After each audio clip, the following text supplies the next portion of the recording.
Representative Ramirez, you're recognized for 5 minutes. Thank you, Chairman from the great state of Illinois, and Ranking Member from the great state of California. We're being fair this morning. Look, all jokes aside, we have a responsibility in committee to provide oversight of the VA's processes, especially the processes that the VA is using to address its disabilities claims backlog. As we've been discussing the backlog, I would be remiss not to mention that the speed at which claims are processed cannot come at the sacrifice of the quality of service to our veterans.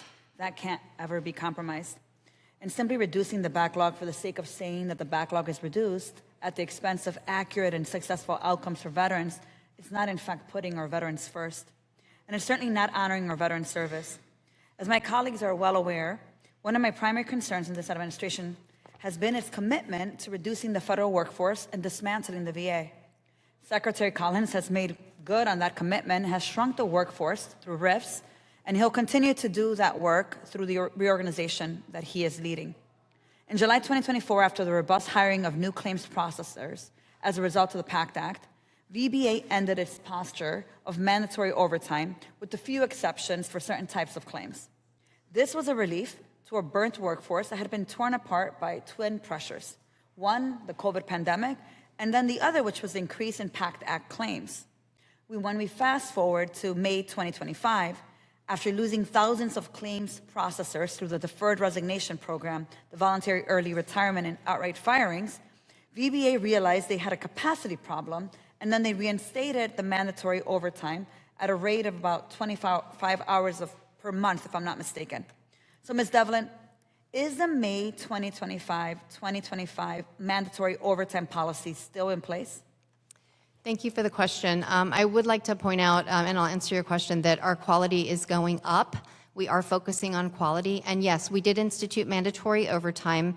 It depends. We're really focusing. So it's still on now. We do not have mandatory overtime right now today. And Ms. Flint can talk about the number of hours that we are focusing on overtime. Can you tell me how many hours then, just for the record, that we have right now in overtime? Yes, ma'am. We have several categories of VSRs who are working 20 hours of mandatory overtime as of April.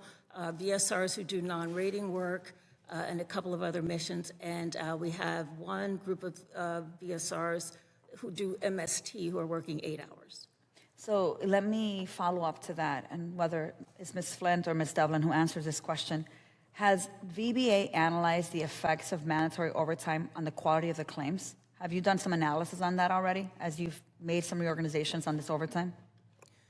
The work that we perform in overtime is part of our overall workload, and so any quality questions would flow naturally as part of our normal quality process. But you've been intentional about conducting analysis on the impact of quality of overtime in the quality of claims. You've done that work, and if you've done that work, not just because people are doing the work, what were the results of that? We don't make a distinction between the work that's done on overtime and work that's done, I'll say, on straight time. So you haven't really analyzed the effect of mandatory overtime? We have not analyzed the effect of mandatory overtime on So let me follow up on that. Ms. Devlin, has VBA analyzed the effect on worker burnout and or retention or attrition as a result of its resumption of mandatory overtime? Have you done that analysis? We do look at the attrition numbers, and I just want to point out that claims processors were not allowed to elect into the deferred resignation program or VERA, so our attrition has not changed from historic levels of attrition. We are working on a strategic hiring plan, and as we mentioned earlier, because of automation efforts, the employees that we need might be in different categories of employees, and we want to make sure that we do avoid burnout by making sure that we are resourced in the proper way in our new ecosystem that we're operating in. So what are the systems that you're using to do that analysis? So we're looking at our pay files, we're looking at production, we're looking at quality. There's a lot of different things that where the automation is helping the most, where we still need more human intervention in the development process. We will always need humans for decision makers. Absolutely. I want to make sure Yes. we have that on the record. Look, there's a couple questions that I want to follow up with you because it's not consistent with some of the reports that I have here. But just as I wrap up in these last 15 seconds, it is important to make sure that we are clear that the speed of processing claims does not equate in quality of the processing of the claims. And I want to make sure that that is always a priority. and automation overtime alone are not long-term sustainable solutions for addressing the backlog. We all know that to truly honor our veterans, it's service with action. We have to ensure that the VA is in fact fully staffed and that our processes do not sacrifice quality. So I do want to follow up with you on some of these systems. Thank you, and with that I yield back.